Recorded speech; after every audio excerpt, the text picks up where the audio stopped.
This is my first time trying to screen record something for this channel. Let's make it work somehow. I am not the best. I am not what we call tech savvy. But anyways, hello guys. It's me, your girl, your Casey. How you doing? I'm in a little box in the corner of the screen. This is fantastic. The power of editing. Oh, I really need to give my editor a raise. She deserves it, the beautiful dame. So yeah, can I get a raise? Sure, yeah, double what you make right now. Double or nothing is still nothing. Exactly. Anyways, it's time for one of my favorite videos ever. It actually comes in pairs. This video is reading 1-star reviews for my favorite books of 2020, and next video we're going to read 5-star reviews for my least favorite books of the same year. So, are you ready for me to yell, to rant, to get angry at random internet bystanders? Because we got my third favorite book of 2020 pulled up, Way of Kings in all of its glory, 4.61. I've read it, I gave it a 5. I think you should go read it. It is a humongous book. 1,007 pages. But oh my gosh, it has Kaladin. Go read it. Also, readers also enjoyed Name of the Wind. I love Name of the Wind. Let's see, how many people actually gave this book a 1-star? That's going to be fun to explore. 1%. Okay, let's see what these weirdos are thinking in their heads, and let's see how I can just completely destroy all their arguments. Okay, Klaus, let's see what you got to say, bro. I tried. I really tried. Oh, we're getting really dramatic already. So incredibly hard to like this book. Everybody kept writing how good Sanderson was, under all those Rothfuss and Martin books I'm longing for. I didn't understand that sentence. Read Sanderson. He's good and he delivers regularly. So I tried. God, I've never wanted to like a book as much as this one. I was looking forward to more than 1,000 pages of fantasy, so when I finally held it, I immediately started reading, and fighting through every word, every sentence, every single page, although I felt like I was, what the heck is Sisyphus? Oh, that guy, the guy who's pushing his rock up the mountain. So people, I really tried. I read 200 pages of it, and that was when I couldn't take it anymore. Oh, but if you're in the 200-page zone, you're really in the Kaladin zone. You're getting to know his plight. How could you leave Kaladin, you cold, heartless, cruel human being? But going back up here, where did it say? Reading and fighting through every word, every sentence, and every single page. I've honestly thought that for a fantasy author, Brandon Sanderson has a super simple writing style. Sorry, my voice just cracked there. Surprise, puberty. When you think about fantasy, you think about Lord of the Rings, just like a big, grandiose, purple prose adventure where every twig has an ancestry. But Brandon Sanderson, he gets to the point really quickly. He doesn't spend a lot of time in the fluff. He gets to the stuff, and that's what I really like the most about him as a fantasy author. Okay, where was I? Okay, so he stopped. Today I tried again. Okay, way to stick to it. I tried to give it a second chance, so I grabbed this book from the top of my shelf where it was mostly been lying around for the last month, collecting dust and serving as a nice reminder that there's a book within my flat which I have not read. I couldn't stand that, so I tried again. You should give people a second chance, and so I thought. Although it was a huge disappointment up to this point, you gotta give it a second chance. This is a book which a lot of people have written enthusiastic reviews about, and they all write that it's getting better and better. So I read the next chapter about Nan Ballot. Okay, hopefully my brain is telling me right. Nan Ballot is Shaylin's older brother who's kind of crazy. Isn't that the chapter he's ripping open innocent animals? I like that chapter. I read this chapter about a main character's brother who cracks open and kills crabs while watching his hound kill other animals. 4 pages of it that has given nothing to the story, having given no insight into Nan Ballot. It gives you literally all the insight you need to know about Nan Ballot. The guy is psycho.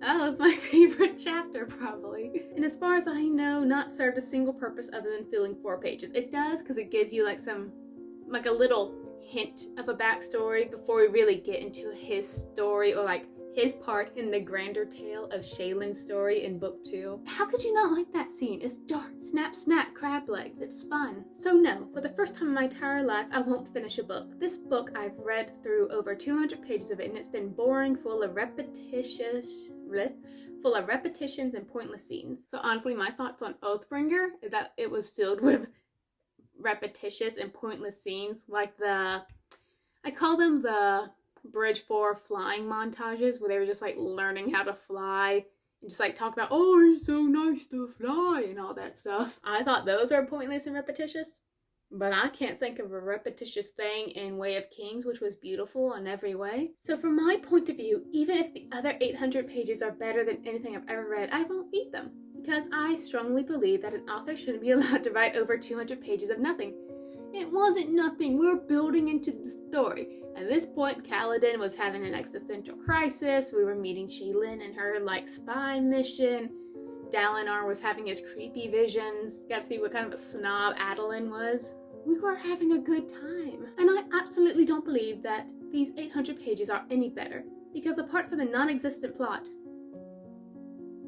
excuse me, the storytelling and vibe were absolutely not my taste. This book felt just boring and loveless, so 1 star and not a single more. Well, someone has the wrong opinions, don't we? Okay, Madeline, let's see what you got. Overrated. Depression. We used to be friends. Now, I know it looks like I'm pushing you towards the, what is that word? Chehosis. Chehosis. Is a late stage a scarring of the liver? I don't understand how that relates to a book review. Oh wait, slightly drunk. You're making me feel like a fool, Madeline. But hey, I'm not suggesting a drinking game while reading this book, and actually, although The Way of Kings is quite terrible, it is never difficult to read. Okay, we agree there. It's not difficult to read. It's not terrible, though. Part of that is because Sanderson repeats every piece of information at least 3 times and rehashes characterizations indefinitely. I disagree. So, Sanderson really loves to make like a billion characters in one book, and like a jillion for a whole series.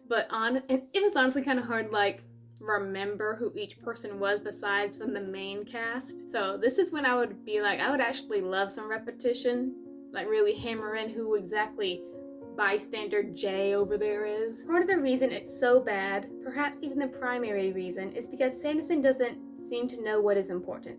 The world building seems to get a lot of praise and review, but reading the book, it seems more like he'd rather be a video or computer game writer or designer than a novel writer. There's a distinct wow feel to this book, and the world has a lot of gimmicks, and the plot has really no forward momentum.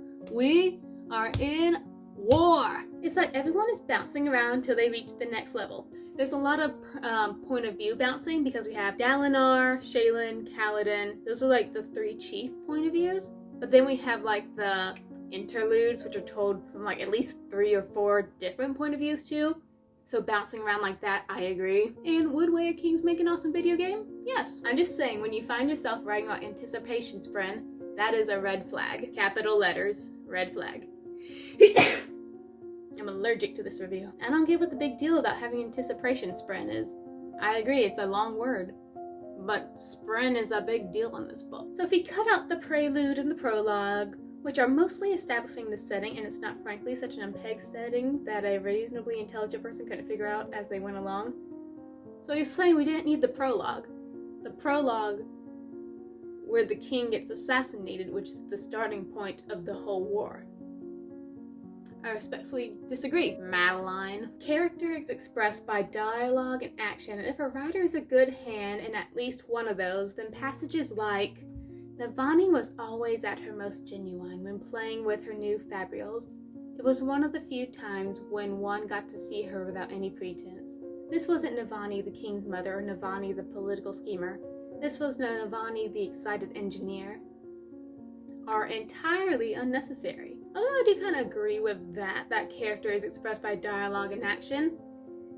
I believe this scene, the whole Navani bit right here, is from Dalinar's point of view, because he's got a crush on her, so he's examining her. So I guess I can see how this is telling and not showing, but I don't remember thinking that it was telling and not showing while I was reading this. Good things about this book: the food sounds delicious. Oh my gosh, I can't remember a thing they ate in Way of Kings. I remember them eating choda in the second book, Words of Radiance, but I can't remember anything in this one. The battle and fight scenes were super boring and awkwardly written, and there are a loot of them. I disagree. I have this beautiful image in my mind of Kaladin yeeting himself into a pack of soldiers. It was beautiful. He was like, whoosh, like Superman. He just landed in the middle of them, just started whacking. Okay, I think we had enough of Way of Kings. My second favorite book of the year was Red Rising. Definitely the first book is my favorite, because it was definitely the Hunger Games in space, and I loved it. Red Rising, Pierce Brown, 4.24. I gave it a 5. It was very lovely. Although I will say first off that one thing I didn't like in the book was that sometimes during like action scenes, it would get really descriptive, or it would be like, hey, like pull us away from the action just to tell us what shape a certain skyscraper is. I'd be like, don't do that. Just let us fight. Let us fight. Okay, 2% of people have the wrong opinion in the Earth. DNF'd at 7%. Okay. May. Here you are, DNF'd an extremely popular book 9 days into my New Year's resolutions. I tried so hard to love this book. It's been one of my most anticipated books. Took me over 5 days to read 25 pages. Suspicious. I've almost gone into 2 reading slumps because of this book. My friends really love this book, and I'm sure it's wonderful. You can get past the first 150 pages. 150 pages, hun, you couldn't get past 25. Info dumping. I disagree. There was no info dumping. So much info dumping, and it's not even done in a clever way where we understand what's going on. We do kind of have that mentor figure who comes along and explains what's going on, because our main character, Darrow, had been lied to like all 16 years of his life, I think. So if I was in his situation and my entire world is kind of like turned on his head, I would really much appreciate someone taking me by the shoulders and info dumping on top of me. Let's dump some more hold on, it's capitalized. Let's dump some more background information on why the temperature dropped to 3 degrees in Saturn even though we live on Mars. Okay, we agree on background information. Although, background information, like what's going on in the background, sometimes it did like get a little distracted in writing that. But it was also good on explaining the world around it. Like that type of background information was needed and very interesting. I have zero idea what was going on.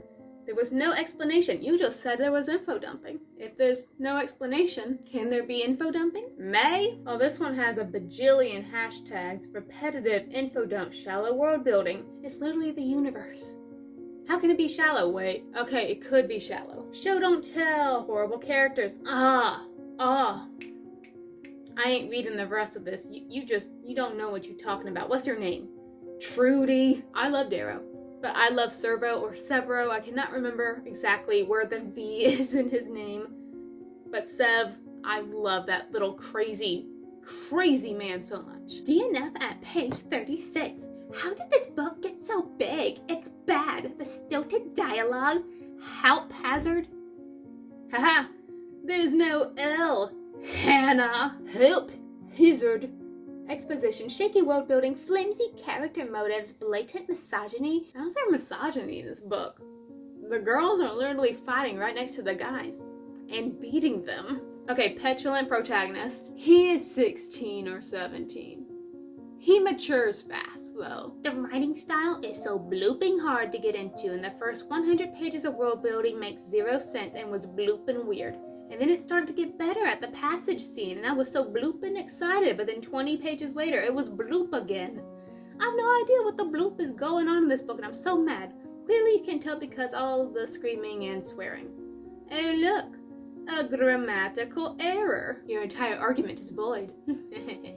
So many F words. I'm gonna have to block out this whole thing. Okay, we've picked on Red Rising enough. I think it's beautiful. Just read it slowly, because sometimes it does get a little too over descriptive and it's not confusing. You just gotta pry your eyes open and pay attention. Okay, we got one last one. It's gonna be Lost Boy by Christina Henry. I just reread this book too because I love it so much. I love you, baby. The True Story of Captain Hook. Christina Henry. 5 stars. Michael Knipp marked it as too red. Too red. I made a grammatical error, so I'm irrelevant. Oh, Murphy Napier, she loves Peter Pan. She's gonna hate this book. Would this book be appropriate for my 13-year-old daughter? I'm under 13 years old, and I just finished this book. I didn't find it incredibly violent, but I guess it depends on the person and the family. I was raised with that in my life. Or you were raised with what happened in that book? People got eaten by crocodiles. So I'm not as bothered by the violence so much. If you're still worried, however, I recommend reading it first and then seeing if you think she'll be able to handle it. Hehe. Saya, for a 13-year-old, you write pretty good. I salute you. Okay, anyways, wait, there's a whole list for Peter Pan retellings? Oh, I have that one on my to be read. Oh, I read that one. I like that one. Anyways, 0% mark this as a 1 star. So I think we can all agree I either just have like average basic booktuber taste or I have impeccable taste. And you guys should read everything I give a 5 stars. Okay, anyways, hello bookishly. Bleh. I willed myself to love this. I really did. But it just didn't work for me. Not in the slightest. Being a fan of Peter Pan and fairy tale retellings, I truly believe that I was in for a treat here. I have read Christina Henry's 2 retellings of Alice in Wonderland, and I rather enjoyed these. But this story was just mentally draining. I literally felt like I had to force myself to read, which definitely is a warning sign for me. From the very beginning, the story just consisted of violence and death involving boys. I loved that part. And Peter was made out to be a total monster towards boys who were apparently supposed to be his friends. Oh, those are my favorite scenes. The part where a boy had his baby teeth knocked out, and let me add, this part was rather descriptive, was the final straw for me. I've heard nothing negative about this review so far. Those were all fantastic. I feel the author could have told a great story without all the sickening violence in it. So we have this person who says it has sickening violence, but remember we had the under 13-year-old who says there is no violence, or at least not incredibly violent. You must judge for yourself. I found it amazing. Too simple. Who'd you dislike? You're the same. Oh my gosh. Flashbacks, Red Queen. No. No! As soon as I got through the first chapter, I could feel my expectations for Lost Boy changing. I continued reading until about page 75. That's when we were getting into the fight scene with the many-eyed. There was a kid lying on the ground with his intestines spilling out. It was fantastic. And that's when I had to take a long step away from the book. A couple weeks or so later, I pushed myself to finish it even if I had to skim some pages. I don't like skimming pages. You don't get to soak in the story. I give The Lost Boy a permanent rating of 1 out of 5. I enjoyed nothing about it and found myself thinking about how I would have written it. Write your own book, then. Write it. Although the characters of the story were nothing to me but words, what really bothered me was the lack of plot and details. The plot is to survive. I distinctly remember how enchanting blah blah blah other books were. Meanwhile, The Lost Boy was colorless. It was not colorless. It was stained scarlet and dripping blood. Really bored while reading. There were cannonballs flying everywhere. Ooh, that creepy story Peter told by the fire about the lost duckling.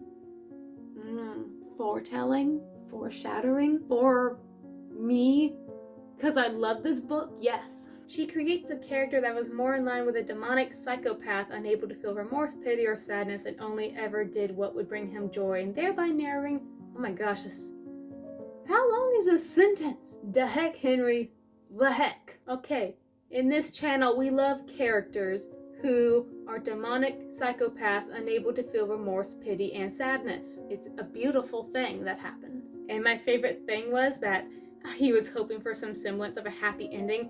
This book does not have a happy ending. So if you're like me and you actually want to see characters go through heck because you find it entertaining, or you're just sick of every story having to have a happy ending, read the book. Read. I'm trying to give it to you through the screen. Read the book. It's fun. I enjoyed it. Captain Awesome over here reviewing Captain Hook. Way too much violence. The plot was pretty much just the entire merry band of Peter's gang dwindling to nothing. Isn't that not exciting? It was very depressing. No, it was distressing. It was like Game of Thrones, but with 11-year-olds. I enjoyed it. Peter Pan would be slightly tarnished after reading this book. That is very true. I can never look at him the same way again. Little red-headed little demon.